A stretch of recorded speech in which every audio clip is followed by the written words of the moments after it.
All right, ladies and gentlemen, welcome back to our continuing coverage here of the round of 32 from the Team Dignitas Smite Cup. Sorry for your earlier issues. I am joined once again by the one, the only Squiddish. Sir, how you doing?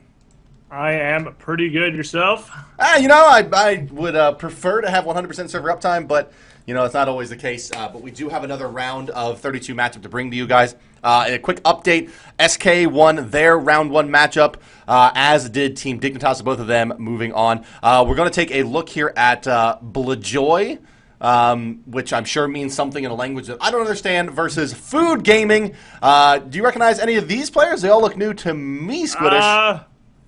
Not a one of them. So this is going to be a learning experience for us all. That's how we like it. You want to come here, you want to learn something. I just linked the brackets in chat, guys, if you are looking for those. Thank you all so very, very much once again for tuning in. We're going to go ahead and get underway. Are you in the game, sir?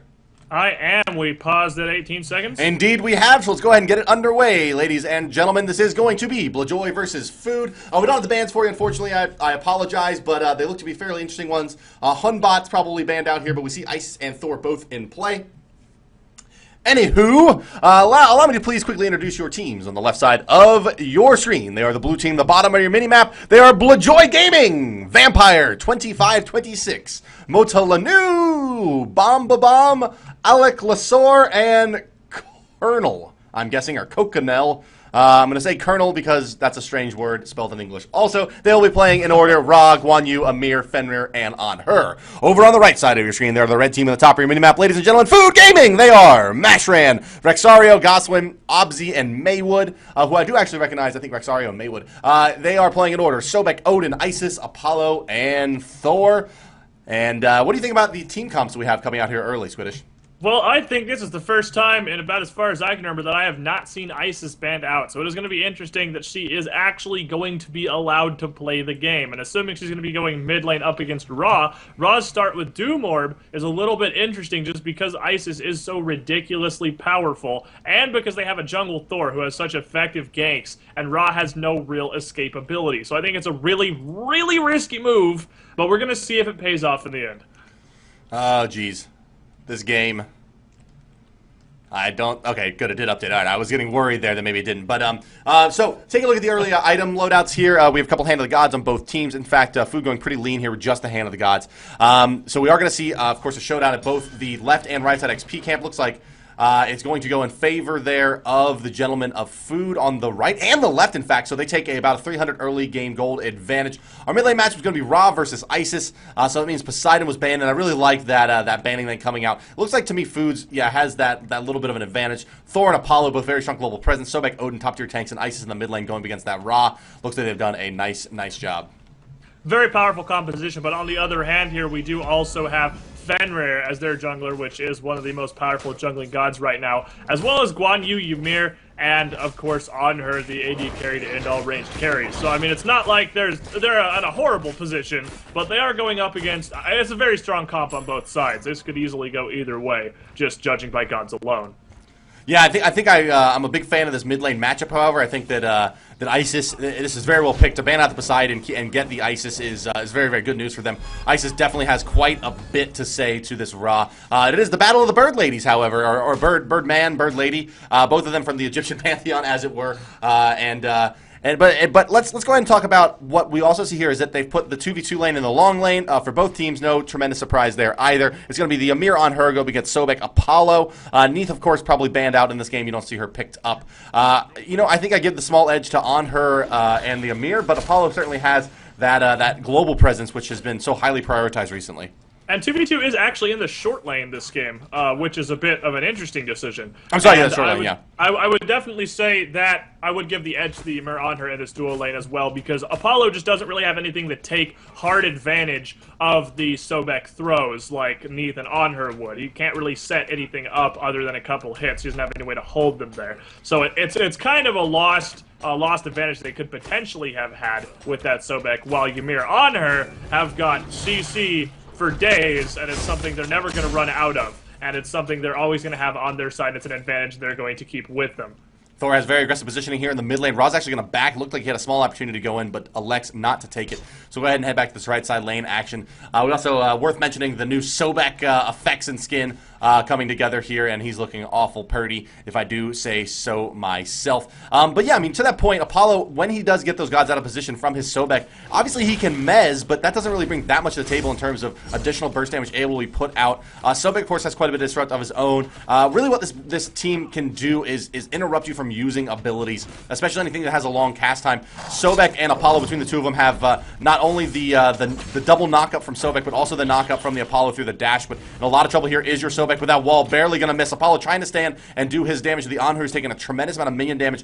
The Ice is going to rotate as well, looking to set it up. Thor picking up a buff. Here comes a Fenrir rotation as well, and we got the makings of a team fight going down here. As you see, the flank coming in from both sides. Isis and the red team going to go in, and they're going to pick up one kill. Amir in some trouble. Fenrir coming in late. He's going to get silenced, but it's not going to be enough to stop that ability. Now they're going to dive him, and it's going to be enough. Triple kill coming in as Thor ults in as well, and Food Gaming takes a very, very solid early game advantage. Now we have right here why Isis can spend out basically every single game. She is just such a terrifying force, picking up an early triple kill there with the ult pop on the Fender, not allowing him to get away. Her kit is just so strong, especially in the early game. The amount of damage she's able to push out at low levels with her Wing Gust and the Spirit Ball is phenomenal. It's something that's very difficult to escape from, because it's not terribly difficult to land, honestly. She just has a very, very strong kit, and especially supported in a gank by gods like Apollo and Sobek, there's not a whole lot you can really do to counteract it without actives. Yeah, very, very true. And yeah, I mean, exactly that, right? I mean, like, if you waste any kind of your escape abilities after the Mez or knock-up chain from Sobek and the Apollo, you're basically a sitting duck if that Isis decides to rotate over, and that's exactly what we saw there. The Fenrir rotation, a little bit too aggressive, came in for that very, very gank. Had that ganking posture coming in on the more aggressive lane, or side of the lane. They're coming in a little bit closer to the enemy tower, trying to get behind them. And because of that, wasn't able to rally and save either of his teammates, and all three eventually go down. Yeah, but I do apologize. I think I said triple kill by Isis. I meant Apollo, but I was talking about the Isis setup. But either way, she is a very powerful god, but she did give Ra kind of time to sit here and get his lane push, but there's not a ton he can do with that. So, I mean, especially when she went over and picked up 3 quick assists. As you can see here, she's got a little bit of a gold edge over on the Ra, which, considering how strong of a mid laner she is and how much push she has, again, this is the kind of the situation we saw Zeus in against Kronos before. It's just against a newer god that has a lot more in their kit available and a lot of pushing power, and it's going to be hard for him to stand up to. But at least Ra's in a little bit of a better situation.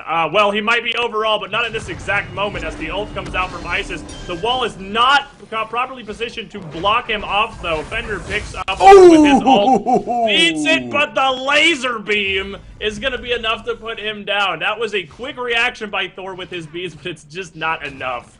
Yeah, great play there by that Ra, realizing what he had, what he could contest there, turns around, throws out that ultimate. It is good, picking up the Thor, and Blejoi gets on the board here, 1-3, 5 minutes, 30 seconds into this game, ladies and gentlemen. This is a round of 32 matchup, and Food, however, still holding that gold advantage at close to 2K here, as, or I'm sorry, at close to 1,500 now, as they continue to push in. Another thing to note is that Apollo's gotten a lot of tower damage out here. They're going to toss Amir back into the minion wave, but that's going to be enough to trigger Apollo to fall back as they sense that Fenrir rotation coming out.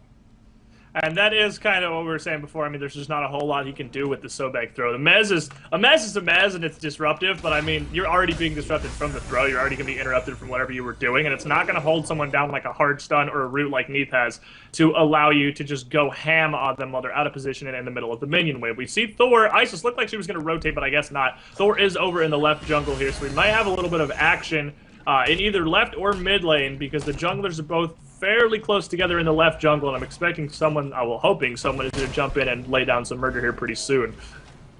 Apollo getting very, very aggressive over here in the right side lane. You're going to take a lot of damage from that Sobek ultimate. He could be in some trouble. The Mez comes out. Do they have enough damage to finish it off? Sobek needs one more spell. Will he get it in time? Is it going to be the tail whip? It is, but it's not enough to finish him off. But the charge spray is dashing through into tower range. However, as Apollo's going to need a Desert's Fury coming out from Honor as well. But it's not going to be enough with that Aegis to take him down. And another kill picked up over here in this right side lane for that Sobek-Apollo pairing.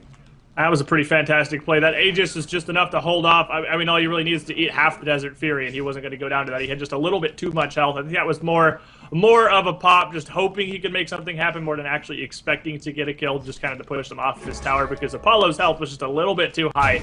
Even without the Aegis, I don't think that would have been enough to tear him down. Yeah, and we haven't really talked too much about the 1v1 matchup over here, Guan Yu versus Odin. It's a fairly straightforward matchup. Odin relies on his HP 5 and base armor values, and his very strong Gungir's might clear potential, whereas the Guan Yu's relying on his healing, as well as ability to stack up those creeps with Talu Assault, dash through them, and quickly clear. Looks like even more going down in this right side lane. Apollo going to be forced to ult on out as the CC rotation started to come out from the Amir and Anhur combination, but he's going to just ult back into tower range and be A-okay. That was an absolutely beautiful wall by Ymir, catching Apollo mid the move, stuck in his corner, but of course, against Apollo, it's not really worth that much. As Anhur gets thrown into tower range here, Mez comes out from Apollo, and Ymir's stun is able to hold Sobek back long enough for Anhur to jump back out of range, so nothing really happens here. Fortunate that was a pretty good team play there by Ymir and Anhur, getting him out of a pretty bad situation pretty quickly. Yeah, one thing to note, however, is that the Anhur actually used beads to get out of that Mez, and now, of course, you know, Mez will break on damage, so he would only eaten one tower hit that he ate anyway, but he beads and then jumped out of there, didn't want to get chain CC'd under tower, but now he only had those rank 1 beads, and they're not going to be available. Here comes the Fenrir initiation. They're going to go into Ra as well. It's going to be a 2v2 here at the side lane camps, and a lot of trouble here is Thor. The ultimate's going to go off from Isis. Will it be enough? Down will go the Ra. Thor nearly going to fall to the Fenrir as well. Rotation coming in from Apollo. Do they have enough to take out the Fenrir? Here is the question. Mez coming up, but here comes the rotation from right side lane as well. The stun is good. Will Amir have enough with this ultimate to do any damage? Apollo going to be forced to eat it. Thor going to come back in here. Is this advised? Well, it is indeed. And in a lot of trouble now is the Amir as well. They're going to turn this all the way around, Will Food, and down will go everybody. The Guan Yu rotation as well coming out, and he's going to be in trouble. They may get the deicide on the back of this here. The Ra just respawning. Now throwing out that ultimate is the Guan Yu, but it's not enough. They'll pick up everybody. Guan Yu jumping in on his own, not the most advisable decision. Heroic intentions trying to rotate over to save his team, but diving in a 1v4 situation like that, not something he should have done. And I'm going to give Manly Man Award of the day to that Thor. Dunking back in with 10% health just to secure as many kills as possible. That was an absolutely beautiful turnaround there. And this is why you see the Odin pickup being so highly favored amongst many teams. And what he brings to the table, not only in his tankiness, his initiation capabilities, his turnaround potential in a solo lane, it's also that attack speed buff, especially when paired with Apollo. Just chews through towers, and you see the first tier 1 going down in favor of Food. They have their 6 towers, where Blejoi only has their 5 remaining, and they've taken a commanding 5,000 gold lead in this game. And that is going to be something Blue is really going to have to fight to come back from. And the difficulty there is that could have been prevented. That situation could easily have been prevented. I feel like Fenrir had more than enough time to possibly have disengaged from that fight before it went as horribly south as it did, but he just really wanted that kill, and now he is going to let Thor know how upset he is as he just jumps over, pushing away from the mid cap so he can pick up the Slash Fury himself. He wanted that Thor more badly than I've ever seen anyone want anything. Yeah, and he got a really nice initiation actually there when that all started out. He leapt over the Thor wall, but the Ra got stunned out and didn't have the ultimate come on in time. Here we go. Amir getting very, very low. Going to channel his ultimate. They are going to take him out before that pops off. They're now going to try to chase down Anhur. Anhur unwisely is going to go into the jungle away from his Fenrir here. The rotation of the Ra, though, maybe enough to save him, but Ra's going to be in a lot of trouble. They have just so much burst here. Getting in a lot of trouble here. They're not going to have enough to bring down the Apollo. They will indeed actually with Desert Fury coming in from behind. Here's Fenrir. This fight starting to go in favor of Blejoi, but they don't have enough probably to save their Anhur here. If this hits, it does indeed. Great placement there by Goswin, picking up that kill. Now they're going to try to turn this around on Fenrir. Thor ultimate up in the air, and this is going to be probably a dead puppy if the stun hits. It does indeed. There's a spin to win on top of him, and he doesn't even need the extra stun coming out. Does Thor, being played by Maywood. He picks up another kill here for Food. That was more than enough. More than what was ever necessary to take down Fenrir. That Thor, he's not having it with that dog right now. That's the second time he's had so close to the jaws of victory, just had it ripped away from him there. A bit of an interesting path that Anhur took running away. Ra rotated around to protect him from the mid lane, and then Anhur just ran off and totally hung Ra out to dry. And now after those kills, Red is going to pick up, or Food's Gaming rather, is going to pick up a pretty easy Gold Fury. Apollo ulting in just to make sure they have the entire team here to secure it, and no one is going to be able to contest them. They already had a pretty big lead, but now they're sitting on 7,000 gold advantage. And since we're only 11 minutes in here, that's pretty big. That is a very, very big gold advantage indeed. In fact, you're going to see those Heartseekers coming up onto the Thor over the Apollo here. An interesting decision. Probably would have preferred to see that on the Apollo or perhaps both. But they're going to start having these stacking items together. Rod did rush Doomore, but he is down 2 deaths already, so he's not going to have a lot of stacks on that moving into the early mid game here. And once his sovereignty's done, and it's going to be a quick sovereignty on the Sobek, the Odin's going to likely go for a tanking item here in the 3rd spot as well. They may be able to just group up and push on through here and take some additional towers. Will Food. And like I was talking about before, that Doom Orb start was a ridiculously risky move by Raw, and he has been playing it a little bit too aggressive and a little bit too chancy. And he's going to drop the ult to try to secure those Furies. I know I don't think he got it. I'm not sure if he secured it with his Solar Blessing, though. I'm not 100% sure who picked that one up, but the ult was definitely too late there. But he did try. He wanted it. He's just determined to rob something, which is what he needs right now. He needs to get his advantage back because ISIS has got a big 1,300 gold lead on him right now. Yeah. And considering how powerful she is already, that's not good. That's very true. Yeah, I mean, the having a gold advantage of that amount at this point of the game is pretty scary. We have a Thor ultimate coming up, moving in towards the mid lane. He's going to go for the gank. In the right lane, we have some damage coming out as well. On her, going to go down. Mid lane, Fenrir rotating as well. We'll pick this up as Ra's under tower. Not going to die to that last piece of the Wing Gust. Now in some trouble here is the Isis Fenrir trying to put out the additional auto attacks, but Thor doing too much damage with all of those gods present. We'll go ahead and hop back on the back of the Amir as he falls down as well. They'll pick up, wow, just basically everyone getting dunked on. Fenrir going to get tower dove as well as Food picks up another 3 kills around the map. And this On Her and Amir lane is just getting handled by the Sobek Apollo. And considering our initial predictions, I think it's a pretty big surprise for everybody seeing Ymir On Her going down against Sobek Apollo. I mean, I thought for sure that the Ymir On Her lane was going to have the advantage, but Sobek is just, they're doing such a good job with what they do have, which, like you said, is disruption between Sobek's Throw and Tail Whip and Apollo's Mesmerize.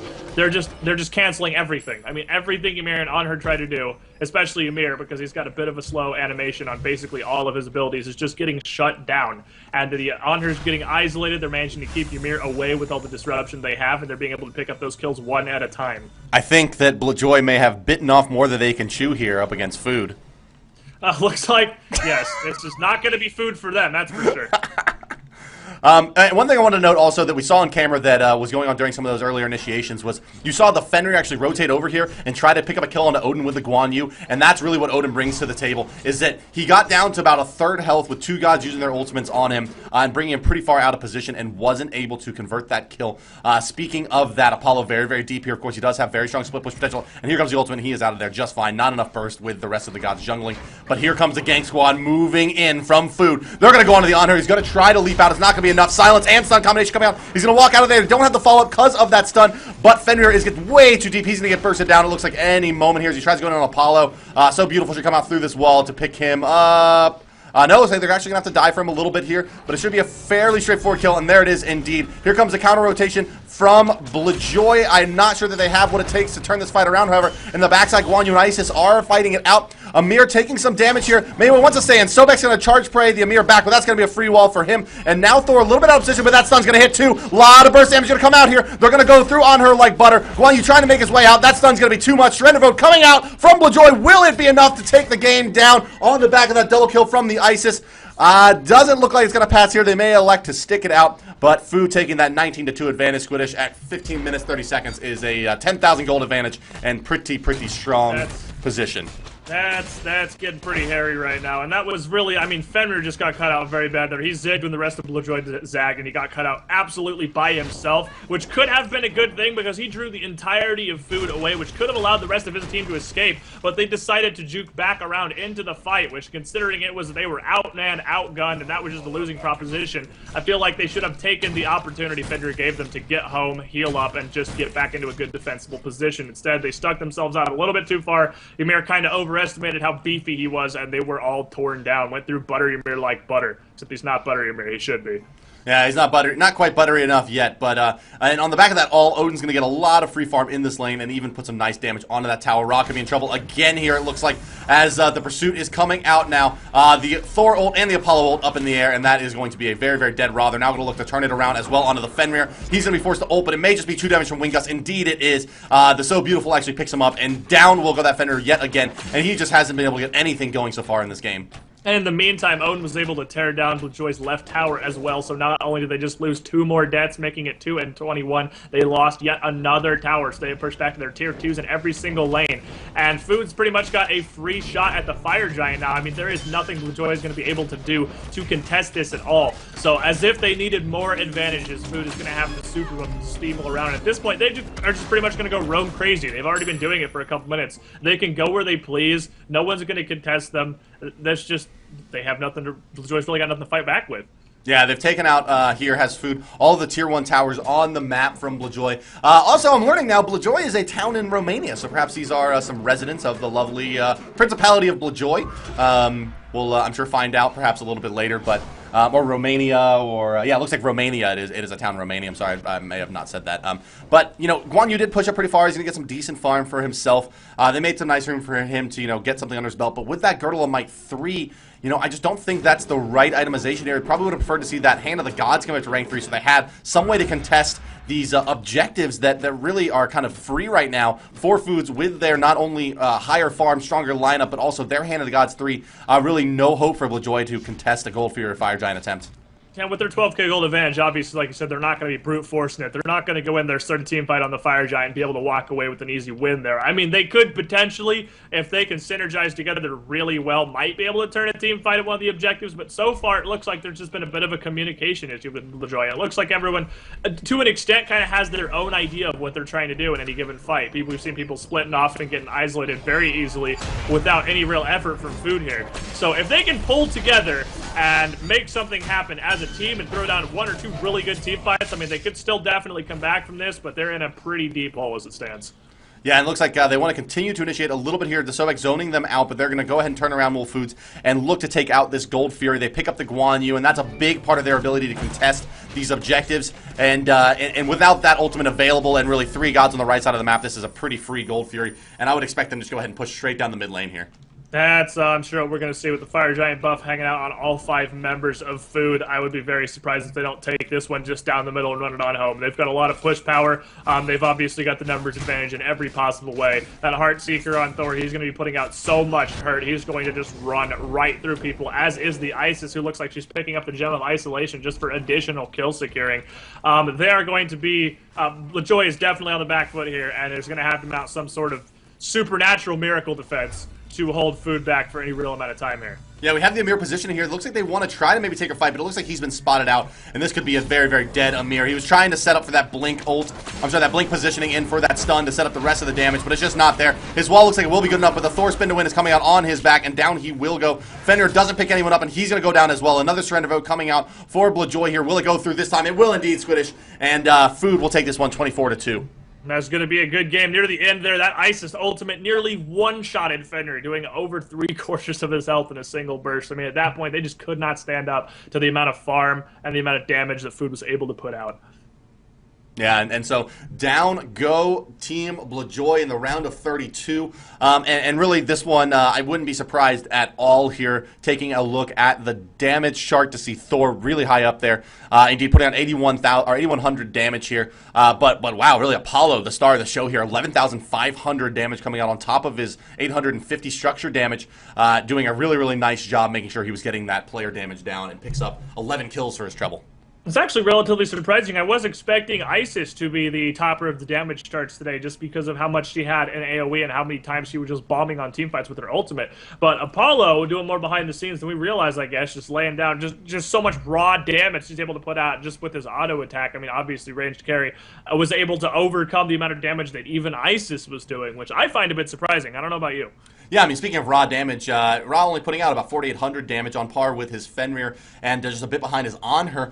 You know, you would have really preferred to have seen the Ra being maybe a little bit more involved in these team fights. Looks like he was trying to build those stacks before engaging, and they just never were able to get that momentum together, make the room for their on her and their Ra to farm up. The Guan Yu solo side lane did okay until he started looking to rotate, and really the tail of the match here was the Fenrir just getting shut down throughout really the early and mid-game into late-game phases of this game. And he was getting absolutely denied. And as their strong jungler, a really big component of their team, getting shut down that hard every time he went for any sort of gank or kill at all was definitely a huge, huge detriment to Blejoi. And I mean, he was just really, it looked to me like it wasn't necessarily a problem with Fenrir's like farming or jungling strategy at all. Just like he was really diving a little bit too hard in a lot of situations where he really should have held back and been a bit more conservative, because he gave out a lot of those 7 deaths he gave out for basically free, diving out of position on his own without any sort of input from Sobek. I agree. I think that's some solid analysis there. But big ups to Blejoi for entering the tournament, guys. Thanks for coming through. Hope that you're able to improve your game off of this, and go back, look at these VODs, and try to see what you did wrong. Congratulations to you for entering the tournament, nonetheless. Over on the Gentlemen of Team Food, congratulations to you as well.